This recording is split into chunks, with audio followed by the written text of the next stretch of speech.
writing the program, we can use any level of abstraction. Any doubt in this? Okay.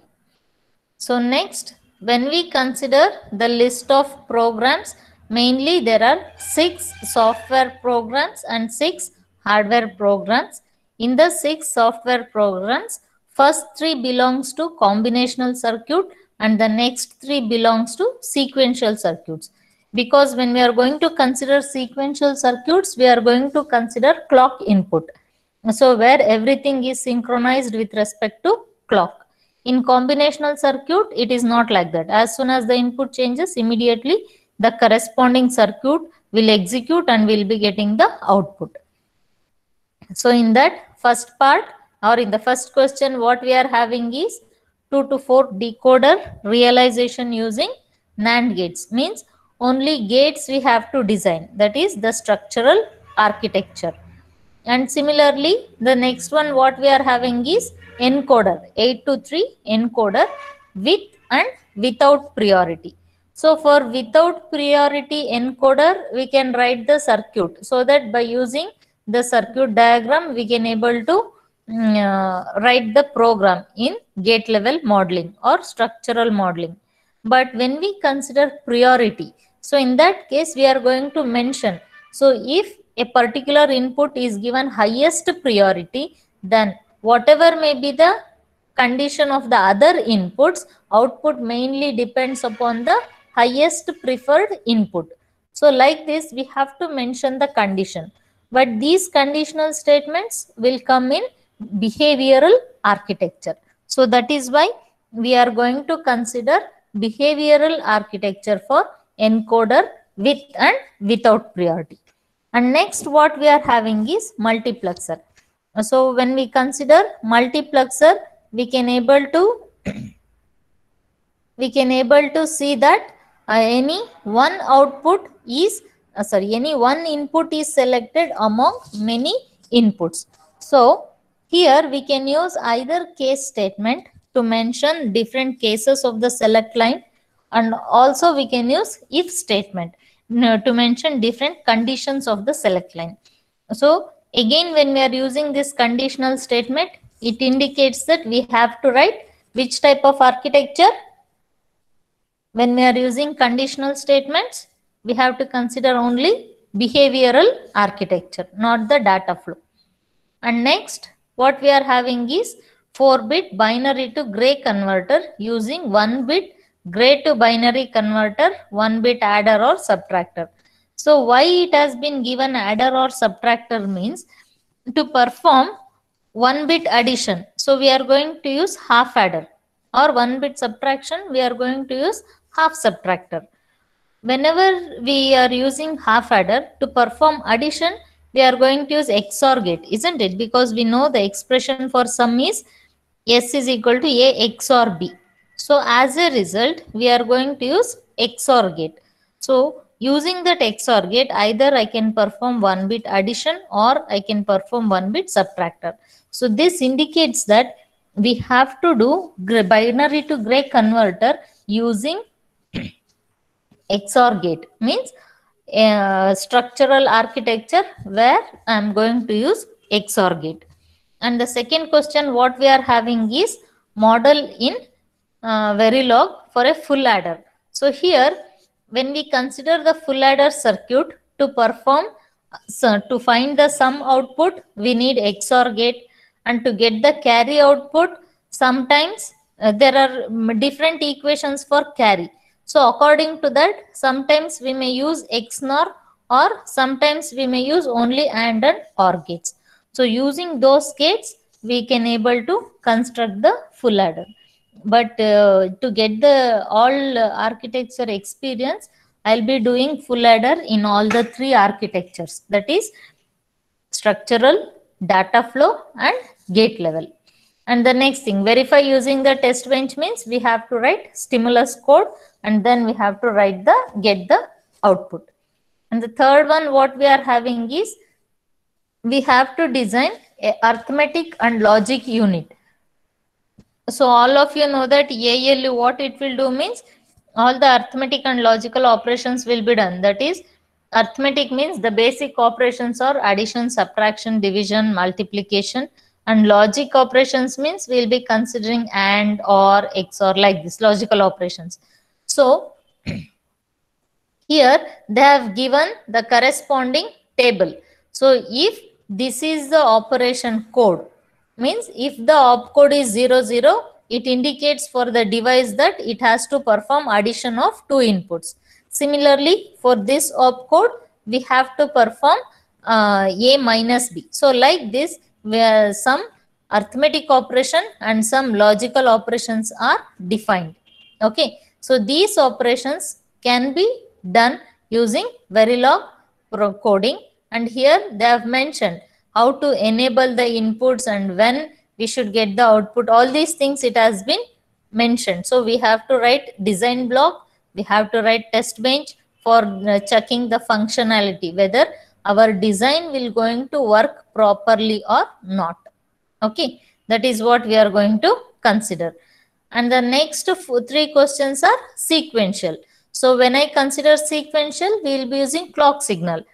So here we are using SR, D and JK flip-flop. So where we are using the clock to use this flip-flops. And the next one, counters. So in digital electronics, you might have heard about the binary counter, BCD counter, all these things, isn't it? In the same way, here also you can able to design the counter. So in case of this, so in case of synchronous counter, we are going to consider the counter value is synchronous with respect to the clock signal.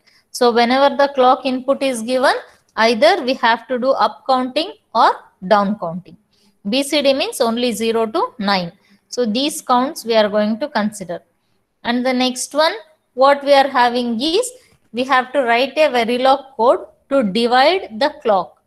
Because see, we might have observed that when we see any particular truth table, if the input is 0, 0, what is the output? That we are going to write, isn't it?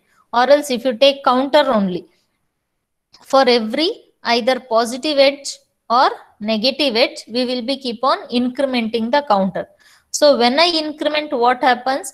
The LSB bit will going to change for every positive edge occurs, or if it is a negative edge counter, for every negative edge of the clock, it will change. So it also looks like a clock, but the frequency of the clock is twice compared to the frequency of LSB bit changing. That is what we are going to consider. So like this, we can able to get a clock with a frequency half of the input clock, and with a frequency 1/4 of the input clock, 1/16 of the input clock, like this. So that we are going to observe. Okay, that is what we are having in 6th question. And the next part B, what we are having is interfacing. So in this, whatever the program you write, you will download to the kit and you will check the output. Okay. So now here in the first program, again what we are doing is, we are converting the input clock frequency into 1/3, 1/2, that is half and a quarter, as well as 1/3 different clock frequencies, and download it into the IC and check through the oscilloscope. So how we can able to check through the oscilloscope? In the oscilloscope, clock waveform will be displayed. So it is similar to your digital to analog converter. So how we will be having the square wave or rectangular wave. Since it is a clock, we will be getting a square wave. Okay. And next, what we are having is DC motor. So we have to control the speed as well as direction of the DC motor rotation. So this, I think in microcontroller lab, you might have done these things. So DC motor, stepper motor and all. But here also we'll be doing the same thing, but we'll be writing Verilog code. Okay. And the third one, again, we will be knowing how the stepper motor will going to rotate step by step in a precise manner, either in clockwise or anti-clockwise. So to control the direction as well as to control the speed, we are going to use IO pins. Through that IO pins, according to the input, what we are going to do, based on that, it will rotate or in clockwise or anti-clockwise with the specified speed. And the fourth one, what we are having is again DAC, that is we are going to display the waveform, but here we are going to consider sine wave as with a frequency f as well as f by 2. So when the frequency varies, so how we will be going to get the output? So that we are going to observe in the fourth question. And in the fifth one, what we are having is we have to consider elevator operation. Elevator is nothing but lift operation. Either it has to move up or down depending upon the request. So by default, initially it will be in the ground floor. Whenever a request is placed, in that case, lift has to move for the position where the request has been given. So like this, we have to design the program and we have to check whether lift operation we are getting properly or not. And the last question what we are having is we have to check the temperature of the sensor. So means we are using temperature sensor. When a sensor input is taken, so what happens? It will be analog data.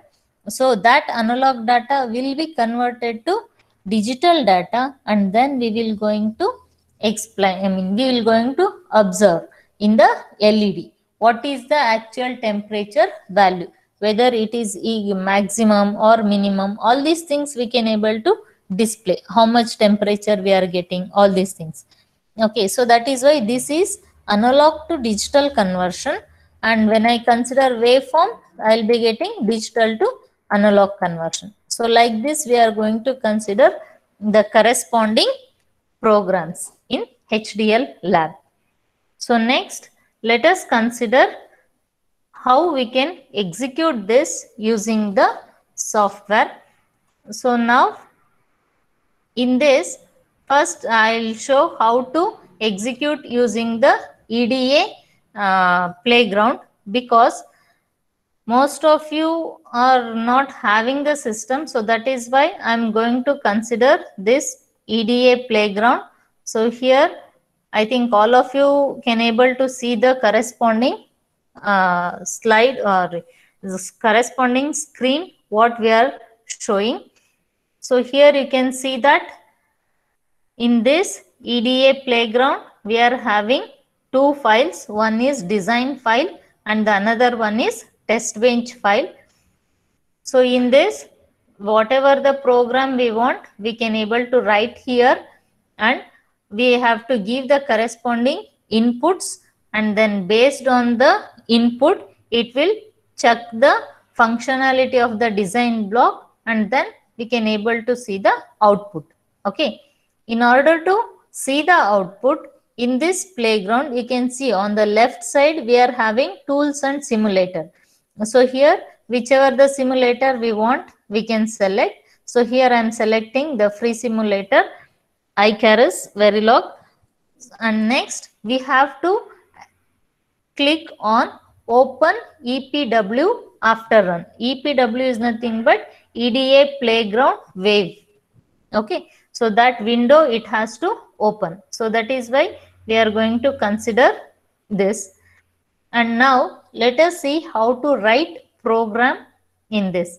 So first let me consider program for full adder. So here I'll type FA and the corresponding port list what I'm having is sum as well as carry as the output, and inputs are A, B and C. Okay. And next here I'll mention input A, B and C, and next I'll mention output sum as well as carry. Okay. So here we are mentioning which are the input ports and which are the output ports. According to that, either here I can write structural architecture or data flow architecture or behavioral. Whichever we feel convenient, we can write. So here, let me write the data flow architecture. So I'll consider assign sum equals A XOR B XOR C and assign. Whenever we are using data flow, we have to use the keyword assign. So we are going to use the keyword assign carry equals A and B, that is AB or B and C or A and C. Okay, this is the expression for sum as well as carry. So now here what we have to do, whatever the design we are going to write here, for that we should write the test bench.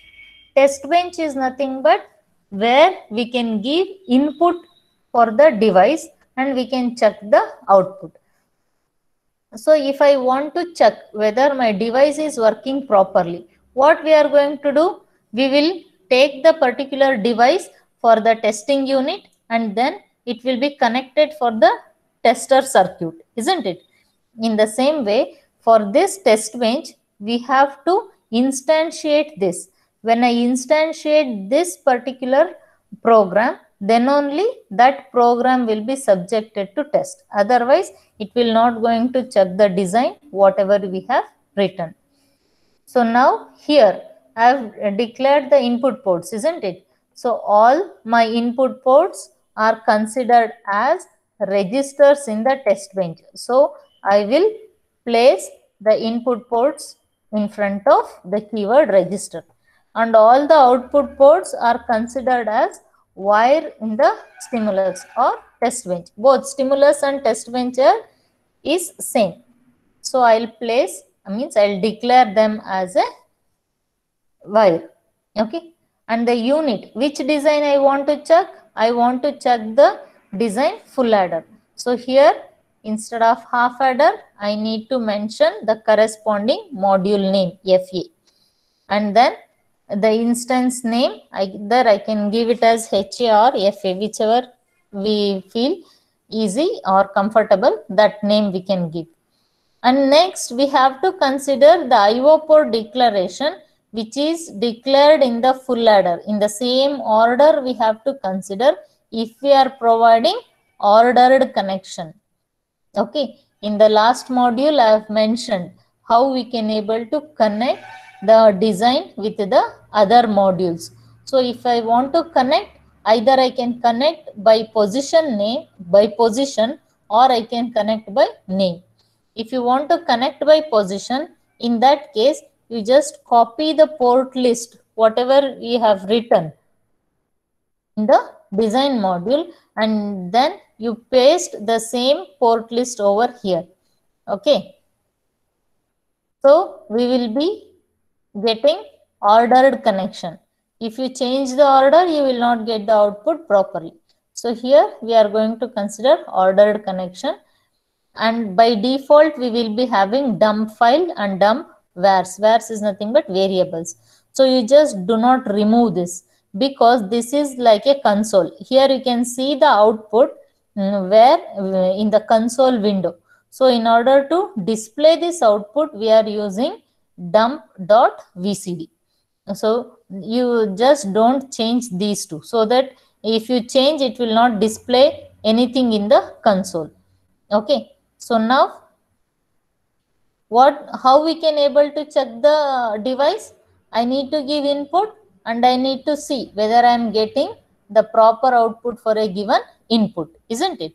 So that is why here I'll going to give A equals 0 and as well as B equals 0 and the third input C equals 0. So now initially all the inputs are 0, 0, 0. And without changing, if I run the program, what happens? Only for one condition I can able to check, isn't it? Not for all the condition. but I want to check for all the different values of input. So in that case, what I have to do? I'll give some delay. If this is the value, after this particular delay, I will change the value of A is equal to 1. Let us consider A is MSB and C is LSB. So instead of A, I will change C is equal to 1.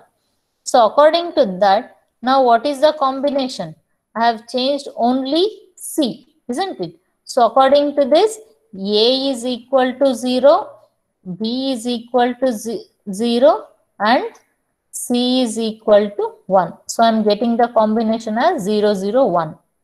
And now again after some delay, what I have to do? I will be considering change. See, I have given 0, 0, 0 and next 0, 0, 1. So the next combination what I want to do is 0, 1, 0. So 0, 1, 0 means B should be changed from 0 to 1 and C should be changed from 1 to 0. Okay. But A, it's need not necessary to change. So only for these two, B as well as C, I'll just going to write the code. That is B is equal to 1 and now since C is equal to 1, I'll make it as 0.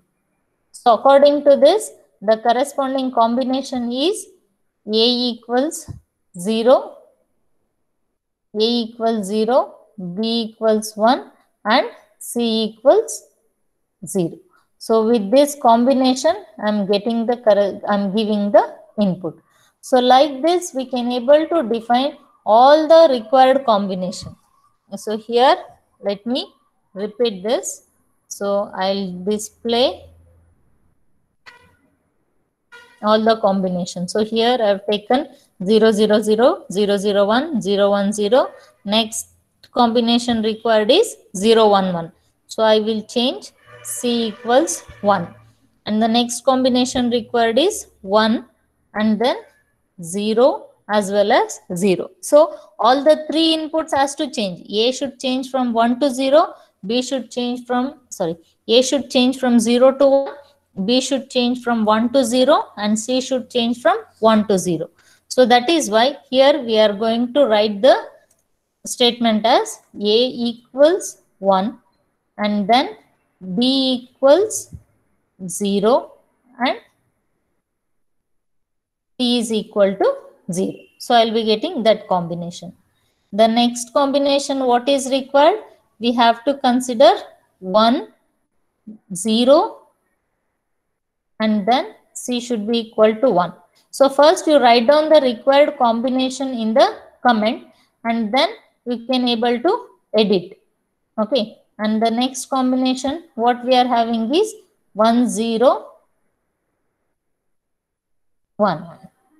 So these are the different 8 conditions we are going to consider. So here the first combination what we are having is A equals 0, B equals 0 and C equals 0. And the next combination what I am having is A equals 0, B equals 0 and C equals 1. The third one is 0, 1, 0. Fourth one is 0, 1, 1. And fifth one is 1, 0, 0. Sixth one is 1, 0, 1. Seventh is 1, 1, 0. Eighth is 1, 1, 1. So after completing all these things, I am terminating. That is $finish. Okay. So like this, with some delay, I am going to change the input value. So the required combinations I have mentioned here, and then I want to observe the variation in sum and carry, isn't it? To observe the variation in sum and carry, I am using $monitor.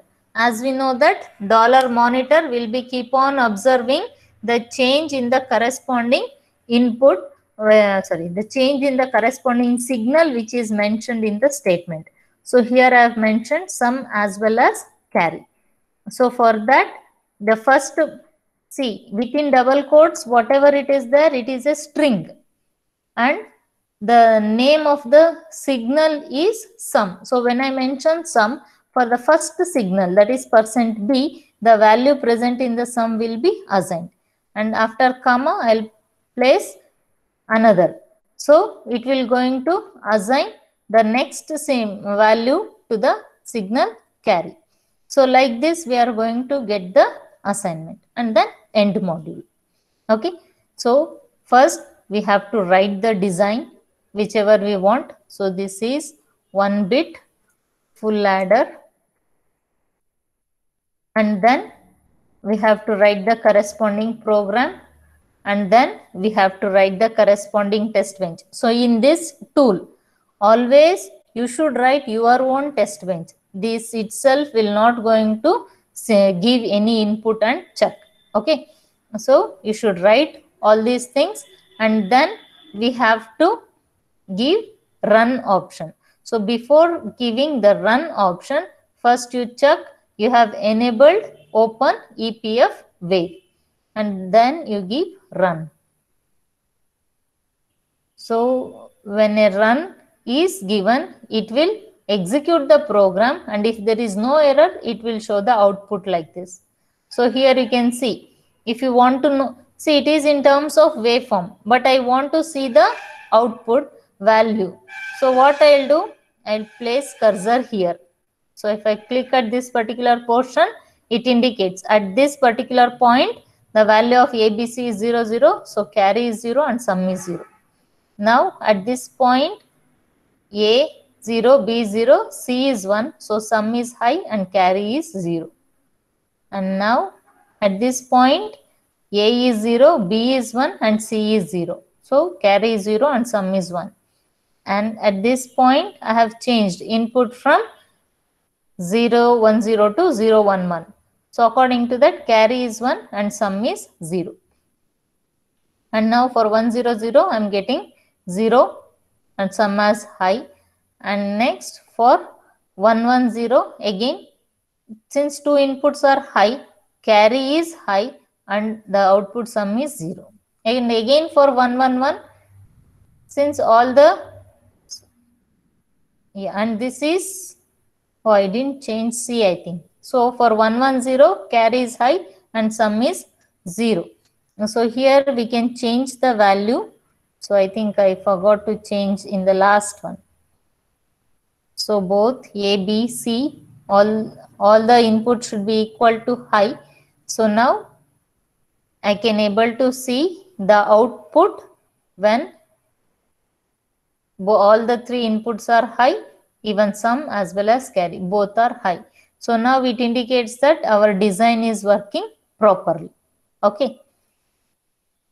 So now what we have to do is, based on this, we can analyze what is the corresponding functionality of the design.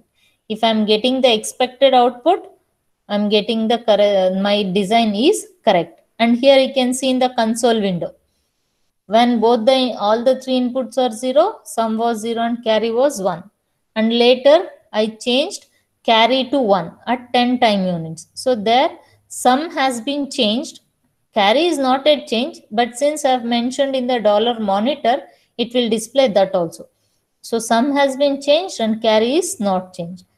And for 0, 1, 0 as well as 0, 0, 1, always sum is 1 and carry is 0. So that is why it will not change at the time 20th unit. It has changed only at the time 10 as well as 30. Means when it will going to display, whenever a change in either sum or carry occurs, then it will display. Otherwise, it will not going to display. So like this, we can see the output. Any doubt in this? How to enter the program and how to write the test bench and then how to see the output. Okay. And if while using this tool, first time you need to log in using your Google account only. You can able to log in. You need not necessary to create separate account. So using Google account, you can able to log in and write the program. Even after writing the program, there is an option to save. So where this playground or the program, whatever you have written, that has to be saved. And similarly, if you want to copy for a particular text file, you can able to copy, Or if you want to do one more design, you just click on this design and just give the name. So it will create. Or we can upload photos also, but try to write program, sorry, we can upload files also, but try to write program by yourself here itself. Because see here, if I make any mistake, okay, so here after carry I have missed semicolon, okay, so this should become a error, syntax error. So now what happens if I run the program? What we can able to see here, it will show syntax error. Where the syntax error? It is in the file design.sv and line number 7. So why it is showing error in the line number 7 is, see, line number 7 there is no error, but line number 5 is not yet completed, right? So it will complete only when there is semicolon. I have not shown semicolon there. So that is why it is showing error in line number 7. Without completing the previous line, the next line has been entered. So that is why it shows error in line number 7. And also, while declaring the port, we have to completely declare, means we should use the proper syntax. So that is why we are considering invalid variable port list declaration. So if I place the semicolon and then if I execute, so I'll be getting the output properly when there is no error. Okay. This is how we can able to write our program, and we can able to check whether our program is working properly or not. Okay. Any doubt in this? Any doubt?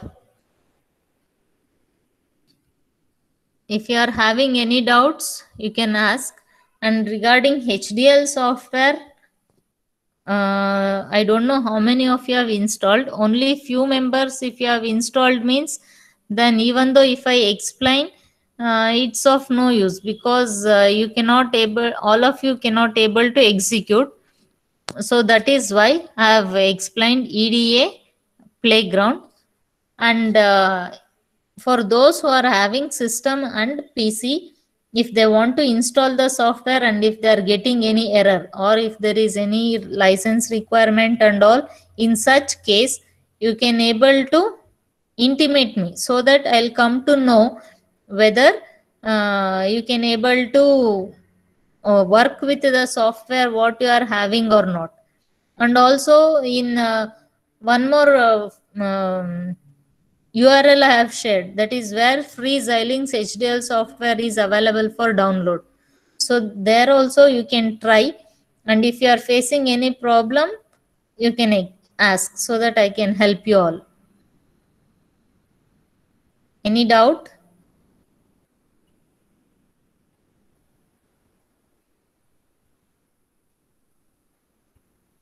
If you are having any doubt, I'll explain. And I think only few of you are present. What about the others?